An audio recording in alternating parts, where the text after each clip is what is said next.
Hi friends, welcome to my channel. Murali నుంచి తప్పించుకొని వచ్చి అరవింద చెప్పిన నిజం విని పాప కోసం వెళ్ళిన విక్కీకి ఎదురుపడ్డ గుండె పగిలే నిజం.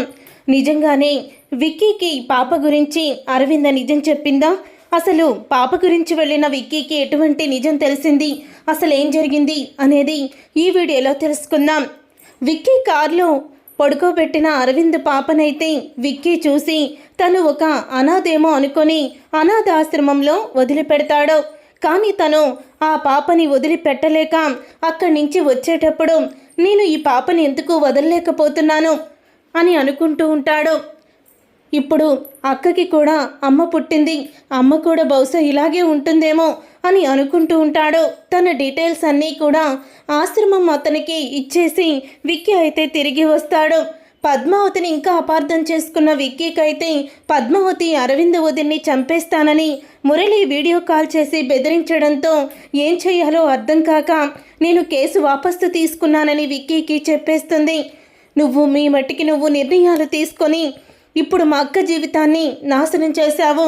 నువ్వే గనుక ఆ కేసుని వాపసు తీసుకోకపోయుంటే ఈ పాటికి మా అమ్మ మా అక్క నా దగ్గరే ఉండేవాళ్ళు.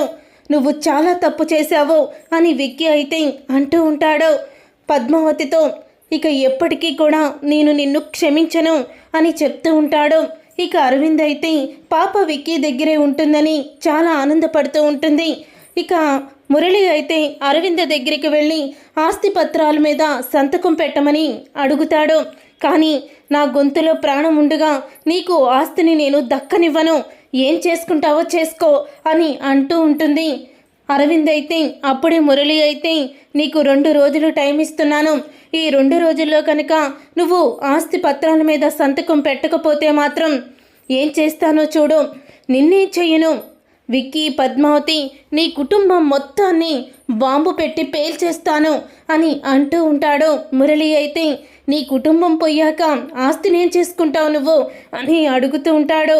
అప్పుడే అరవింద్ అయితే మురళితో అంటూ ఉంటుంది, నీకు పోయే కాలం దగ్గరికి వచ్చింది, ఆరిపోయే దీపానికి వెలుగెక్కువంటారు, అందుకని నువ్వు ఆరిపోయే దీపానివి కాబట్టి ఇలాగా పేట్రేగిపోతున్నావు, పెచ్చిపోతున్నావు. కానీ ఏదో ఒక రోజు నీ దీపం మారిపోతుంది, నీ అంతం త్వరలోనే ఉంది, గుర్తుపెట్టుకో. నువ్వు ఇచ్చిన 2 రోజులు ఆగుతాను, అప్పుడు సంతకం పెట్టాలో లేదో ఆలోచిస్తాను అని అంటూ ఉంటుంది. అరవింద్ అయితే ఇక అరవింద మీద కోపంతో మురళి బయటికి వస్తాడు. ఇక మురళి అయితే పాప ఎక్కడుందో రౌడీల్ని మొత్తం కూడా వెతుక్కోమని ఆ రోజు రాత్రి ఏ అనాథాశ్రమంలోనైనా పాపని ఎవరైనా జాయిన్ చేశారేమో అని అడగమని చెప్తూ ఉంటాడు. అప్పుడే రౌడీలు అయితే ప్రతి అనాథాశ్రమాన్ని వెతుకుతూ ఉంటారు. ప్రతి అనాథాశ్రమంలో వెతుకుతూ ఉండగా కొంతమంది పిల్లల్ని అయితే తీసుకొస్తారు. అప్పుడే అరవింద్ దగ్గరికి ఆ పాపని తీసుకువెళ్ళి, ఇదిగో పాపని తీసుకువచ్చేశాను చూడు, ఎక్కడో పాపని సేఫ్గా ఉంచానని చెప్తున్నావు కదా అని అంటూ ఉంటాడు మురళి అయితే. అప్పుడే అరవింద కంగారు పడుతూ పాపని తీసుకుంటుంది. కానీ అరవింద్కి బాగా తెలుసు అరికాలలో వాళ్ళ అమ్మకి ఉన్నట్టు పుట్టుమచ్చ ఉంటుంది. ఆ పుట్టుమచ్చ మురళి తీసుకువచ్చిన పిల్లల్లో ఉండదు. దాంతో ఒకేసారి అరవింద్ అయితే పెద్దగా నవ్వుతూ మొదలు పెడుతుంది. ఏంటి నవ్వుతున్నావు అని అడుగుతూ ఉంటాడు మురళి అయితే. నీ నవ్వకుండా అసలు నీ అమాయకతత్వానికి ఏం చెయ్యాలో అర్థం కావడం లేదు, నవ్వే వస్తుంది మరి అని అంటూ ఉంటాడు మురళి అయితే. ఏమంటున్నావు నువ్వు? అసలు ఈ పాప నా పాపే కాదు, ఎవరో పాపని తీసుకువచ్చి నా పాప అంటున్నావు. నువ్వు ఎంతసేపు వెతికినా నా పాప అయితే నీకు దొరకదు అని అరవింద అంటూ ఉంటుంది. అప్పుడే మురళి అయితే కోపంతో రగిలిపోతూ ఉంటాడు.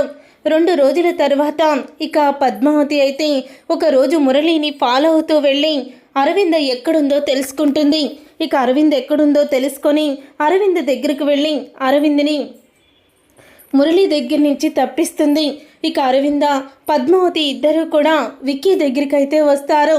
అప్పుడే ఇక విక్కీ అరవింద్ని చూసి, అక్క ఏమైపోయావక్క, అమ్మ ఎక్కడుందక్క అని అడుగుతూ ఉంటాడు. విక్కీ అయితే, అదేంటి విక్కీ, అమ్మ నీ దగ్గరే కదా ఉండాలి అని అరవింద ఎంతో ఎమోషనల్ అవుతూ అడుగుతూ ఉంటుంది.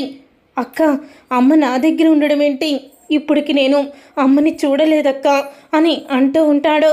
అప్పుడే ఇక అదేంటి విక్కీ, ఆ రోజు హాస్పిటల్లో నువ్వు వచ్చిన కారులోనే అమ్మని పడుకోబెట్టాను. అమ్మ నీ దగ్గర ఉంటేనే సేఫ్గా ఉంటుందని అనుకొని అమ్మని నీ కారులో వెనక సీట్లో పడుకోబెట్టాను అని అంటూ ఉంటాడు అరవింద్. అయితే ఆ మాట విని ఒక్కసారే షాక్ అయిపోతూ ఉంటాడు విక్కీ. అయితే అంటే నా కారులో పడుకోబెట్టిన పాప అమ్మనా అని అంటూ ఉంటాడు. అవును విక్కీ, ఎక్కడుంది నా పాప, చెప్పు విక్కీ అని అడుగుతూ ఉంటుంది అరవింద. అయ్యో, నేనెంత పాపిష్టివాణ్ణి. ఆ రోజు నా కారులో ఉంది మన అమ్మే అని తెలియక అమ్మని అనాథాశ్రమంలో వదిలేసి వచ్చానక్క అని అంటూ ఉంటాడు విక్కీ. ఆ మాట విని ఒక్కసారి షాక్ అయిపోతూ ఉంటుంది పద్మ. అరవింద పద్మావతి అయితే ఏంటి అనాథాశ్రమంలో వదిలేసి వచ్చావా అని అనగాల్ని, అవునక్క, మన అమ్మని నాకు తెలియలేదు. నువ్వు పాప ఇద్దరూ వెళ్ళిపోయారని తెలిసింది, కానీ పాపని నువ్వు నా కారులో పడుకోబెట్టావని నేను అస్సలు అనుకోలేదక్క అని అంటూ విక్కీ అయితే పదక్క పాపని తీసుకొచ్చుకుందాం అని అంటూ ఇక బయలుదేరుతారు. ఇక అప్పుడే దివ్య అయితే మురళికి కాల్ చేస్తుంది. నీ పాప ఇలాగా ఫలానా అనాథాశ్రమంలో ఉంది, ఇప్పుడే విక్కీ, అరవింద, పద్మావతి బయలుదేరుతున్నారు. ఇప్పుడు వాళ్ళ చేతికి పాప చిక్కితే ఇక నువ్వు ఎందుకు పనికి రాకుండా పోతావో, ఆస్తి కూడా నీకు దక్కదు అని దివ్య అంటూ ఉంటుంది.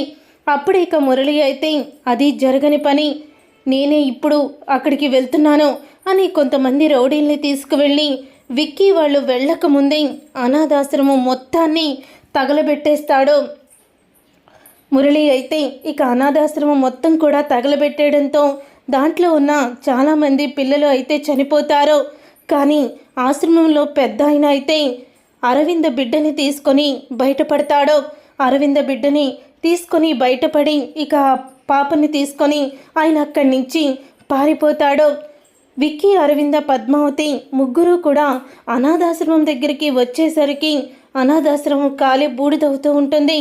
అది చూసి విక్కీ, అరవింద ఇద్దరు కూడా అమ్మ అమ్మ అంటూ మంటల్ని చూసి ఏడుస్తూ ఉంటారు. అప్పుడే ఇక అక్కడికి వచ్చిన కొంతమంది ఎవరో అమ్మ వచ్చి అనాథాశ్రమాన్ని తగలపెట్టేశారు, కానీ ఒక పెద్ద ఆయన మాత్రం ఒక పాపని రక్షించి ఆ పాపని తీసుకొని పారిపోయాడు అని అంటూ ఉంటారు. విక్కీ, ఆ పాపే మన అమ్మ అయి ఉంటుందా అని అంటూ ఉంటే తప్పకుండా అమ్మే అయి ఉంటుందక్క, ఎందుకంటే అమ్మ మనల్ని ఇక వదిలి వెళ్ళదు అని విక్కీ అయితే అంటూ ఉంటాడు. చూసారుగా ఫ్రెండ్స్, రాబోయే కథలో ఖచ్చితంగా ఇలాగే జరగబోతుంది. మరి ఇలాగే జరగాలని మీరైతే కోరుకుంటున్నారా? అయితే వీడియోని తప్పకుండా లైక్ చేయండి, షేర్ చేయండి, కామెంట్ చేయండి.